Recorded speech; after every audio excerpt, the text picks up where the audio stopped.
The Baltimore Orioles are going to have an absolute fire sale. What's up, everybody? Welcome back to Bad for Baseball, the baddest baseball podcast on the internet, presented to you by Betway. I'm Adam Peddle, joined alongside by Nicholas Paleolog. We got to talk about those Orioles again because it's been a while, and they could be one of the most interesting teams at this upcoming deadline. When a team that goes into a season looking like they're going to be a competitor and then they're not, usually they've got a lot of good, juicy pieces over there, and the Baltimore Orioles are stacked full of them. We're going to break down who's going to be gone from the Orioles after this trade deadline and a little bit more. But before we do, hit that like button and smash that subscribe button on Bad for Baseball.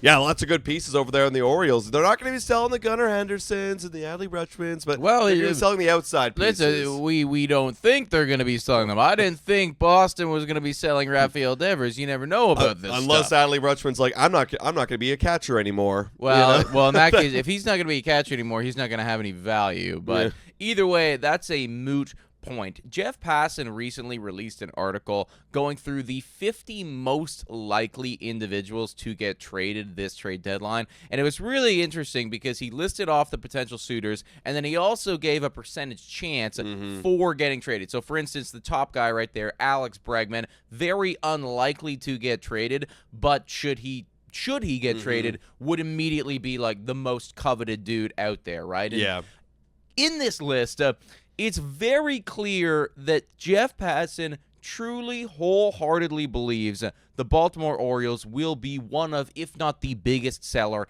at this deadline. When we go over to the standings, it is clear why. They are out of the AL East at this point, 34 and 46. That's just not going to happen, right? In an American League East where the Yankees are still the Yankees, the Rays are just, battling the test of time here. Even though they don't have any superstars, they're still doing it. The Blue Jays are better than a lot of people expected. And even the Red Sox, even though they're below 500 right now, certainly better than the Orioles. Baltimore is effectively out of it. Yeah, they're pretty much done, guys. I mean, even the Blue Jays, who I would argue as like that was the Orioles comparison to last year, where it's like you had a team that was supposed to be competitive, had a lot of good pieces, and then wasn't. They sold a lot of the deadline, but the Orioles are even worse than the Blue Jays last year, so they are 100% going to be selling. Now, the first guy on this list that he lists, which is number 10 most likely, or 10 kind of the value, I guess. One on this of list. the most likely, Yeah, and one of the most likely. I did a little short, and he was top 3 of this entire list, is Ryan O'Hearn from the Baltimore Orioles. 85% chance he's going to be traded. And that is because he is a free agent at the end of this season. And look at how good Ryan O'Hearn has been this season. Sneakily one of the better players, I would say, in all of baseball this year. I'm kind of surprised, actually, that Passan had him as low, in his valuation rankings at number 10, because just in terms of pure rental bats, I don't know if there's a better rental bat out there right now. Yeah. Seriously. Yeah. I mean, we're talking about a guy that's got an 869 OPS, a batting average over 300. It's just complete. And, if you're a squad where you're looking at playoffs and you're thinking, okay, we got pretty good pitchers, we got a bullpen that's solid, but damn, we need to score some more runs. Like, this is immediately your number one target. Yeah, you could throw this guy in the middle of your lineup. You could throw him in the top of your lineup. You could really do whatever you want. Put him wherever you want. He could bat third for you. He could bat third for you, which he probably has been for the Baltimore Orioles literally all season long. But like this is a complete piece, and he should receive a decent haul. I mean, even though it is just a 1-year rental, that's a really good piece out there, and it's going to be a seller's market, so you should get a lot of value. 100%, man. And look, as a biased Toronto Blue Jays fan, I will wholeheartedly say, even though there's no positions for him, defensively speaking, you make that shit work, because I would love to plug somebody like that into the middle of the order, and I would imagine that there are tons of other, just off the top of my head right here, if Seattle makes it in, I'm sure that they would be wanting to target somebody like a Ryan O'Hearn. Yeah, absolutely. They need bats, and they actually need a first baseman. Exactly. So that'd be a perfect piece for them. Absolutely. Moving on, number 14 on this list. This is a very intriguing piece because he isn't a rental piece. He would be on your team for a long time. It's Felix Bautista at number 14. Likely chance, though, 15% because, he is going to be under a lot of control. He's not a free agent until 2028. But my God, if they really wanted to reset that bullpen and get a big haul, Felix Bautista would be up there as one of the most coveted pieces if he was on the market. Yeah, I think that this one really just comes down to how much others are going to be wanting to pay for Felix Bautista, because we're talking about an individual right now that has a career ERA under 2 and a career whip under 1.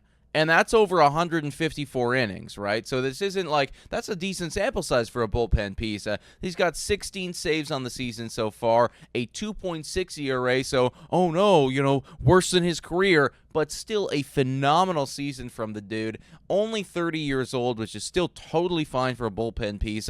This is somebody who would immediately warrant maybe even your number 1 prospect in your system to get this guy, because he is a free agent in 2028. Yeah, there's so much control. But if you're the Baltimore Orioles, you got to ask yourself, what are we trying to do for next season? Like, if you're trying to compete next season, then you keep this guy. But if you're trying to do a full-scale rebuild, which I think is honestly probably the bad idea, because you do have Gunnar Henderson, you do have Adley Rutschman and other pieces in your core, and you want to get that pitching staff healthy, that young pitching staff healthy for next year. And then if you are going to compete, you need to okay, we're going to go and buy in the free agent market next year and keep guys like Felix Bautista so we can actually be competitive. It only makes sense, I think, if they trade for somebody who could also help them be competitive, but also maybe has longer control or cheaper contract. Again, Blue Jays fan here, so I'm just using my own personal examples. Toronto has an incredible prospect right now who looks like he could be ready to come up to the show in Trey Savage. Right. If you're Baltimore, maybe you go, hey, we need pitchers, like starting pitchers. Yeah. Let's reset the clock a bit, get a guy like that. We can have him play next year. Just a thought experiment right there. But, I mean, clearly Jeff Passan is feeling the same way as us, that there would be tons of value there. Not as much value in this next guy, but still, you're going to get a prospect in somebody's system. You're, maybe a top 15, something along those lines. The guy that I'm talking about here is Cedric Mullins. Now, he's got a 70% chance to get moved. I honestly think it's going to be higher than that. Free agent after this year, 718 OPS right now, so not popping off like he used to. There was a couple of years there where Cedric Mullins was one of the most underrated players in all of baseball, stealing bags left, right, and center, and just across the board, phenomenal. Not necessarily that guy anymore, but still a player, as we can see in the last 4 years, just extremely consistent. He's going to be in the low 700s OPS when it's all said and done, and just somebody that, if you're a really competitive team, you feel great about him coming off the bench. But even if you wanted to slot him into your, 6 through 9 territory, I still think that somebody would see value there in Cedric Mullins. Yeah, he would be a filler kind of guy, and I'm kind of upset that he wasn't a better defender. I mean, in the past, you see his outs above average was really good in 2021 when he was an all-star, but it feels like this year he's just fallen off. The range outs above average is a little bit above average, but the arm is completely fallen off. If he had maybe a little bit more defensive value, then maybe you can get a little bit more, juice out of the squeeze here. Of course, yeah, But right now, like you're saying, you're just looking. It's just a bat, fill out the lineup kind of guy. So I'll be curious to see what kind of teams are looking for that. Yeah, exactly. If you're a squad where you don't have a lot of depth necessarily, then I think that this is somebody that you'd 100% be interested in, right? Because any injury that transpires or off the bench or whatever, Cedric Mullins can come in and not necessarily save the day, but would obviously help you with that. Similarly speaking, I think that Zach Eflin is kind of in that same territory. Very high percentage chance that he gets traded, although Baltimore really wishes that he was doing better. However, if he was doing better, maybe they wouldn't be in a position where they have to trade pieces, right? The guy's got a 5.46 ERA. Biggest problem for Baltimore this entire season has been their starting pitching, and he is a contributing factor to that. Now, if you are a squad that is desperate in need, and you got a pitching coach that thinks maybe I could turn him around, well, there you go. Yeah, hey, this guy was the opening day starter for them, which really puts everything into perspective. Yeah, look, we've seen guys get shipped off at the deadline who are just as bad, if not worse, in years past. When it is a seller's market, somebody will buy your starting pitcher that has a 5.46 ERA, and just to give you innings down the stretch and get you to the playoffs. I just had this thought right now. I know exactly where he's going to go. I know where he will get traded. Tampa Bay Rays are going to scoop up Zach Eflin. Get him back on the Rays. Get him back on. They know how it works. They know how he pitches. He will cost nothing at all to trade for. Yeah. And Baltimore would be willing to trade him within the division. So it's so funny when a player leaves Tampa Bay, they become worse. Yep. It's so clear because look at that. Like when he was with the Rays, he had a 3.72 ERA. Yeah, I mean that's a perfect guy to go back to the Rays. Honestly, I think that makes total sense. Like that would be their version of we're going all in. Yeah, and we're getting Zach Eflin back, and they'd probably turn him into an ace the second that he comes over there. I know. And then in the meantime, they're also going to trade away some of their best players, but also bring in Zach Eflin and somehow be better. Yeah, that's just the Rays way of baseball. That is the Rays way. But honestly, if you're Baltimore, you take that because you want to ship that guy off. There's no reason to hold on to him right now, and we have more people on this list, if you can believe it or not. There's two other guys here that are on, like one of them in particular, I think is actually the biggest piece for Baltimore. Maybe not comparatively to O'Hearn, but because starters are so valuable, we got a Sugano over here on the Baltimore Orioles. Guy's got a 3.55 ERA over 83.2 innings. Like that to me is value because most of these teams on the trade market, they need starting pitching. There's not that much of it available. This is somebody that you can actually convince yourself could seriously help your rotation down the stretch. Yeah, and he's literally just a one-year rental piece. He came over. This is his first year in the MLB, so you might as well, if you traded for him, just flip him. Just flip him at the deadline, get anything you can, because, I mean, are you going to sign him back next year? I don't know. Probably not. He'll be 37 next year, right? So that's an easy flippable piece right there. And then the last guy on this list is Raymond Urias.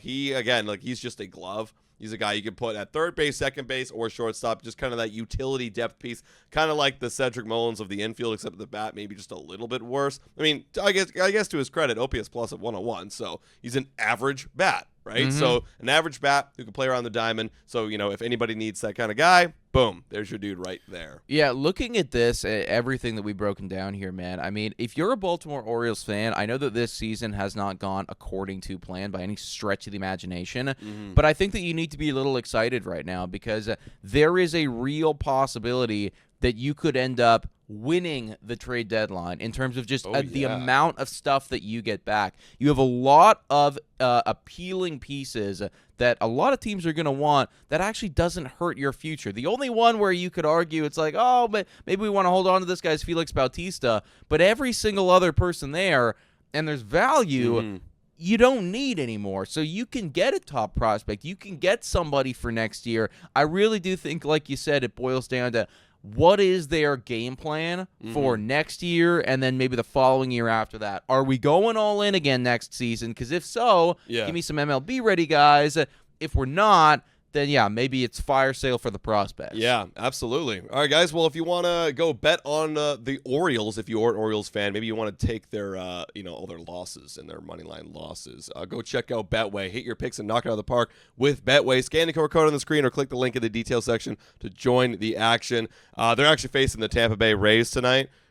I think I know where this one's going. Rays have been on an absolute heater. The Orioles obviously have not been. The Rays are the favorites at 187, and then the Orioles are not at 225. I don't care who's on the mound. Wow. I would take the Rays. Dude, 180. I'm actually shocked that it's not a lot more favorite for Tampa Bay. Actually, 187. No, that's that. I will be smashing that after we get off this podcast. Yeah, 100%. like because the Orioles got Sugano. That's like their one guy.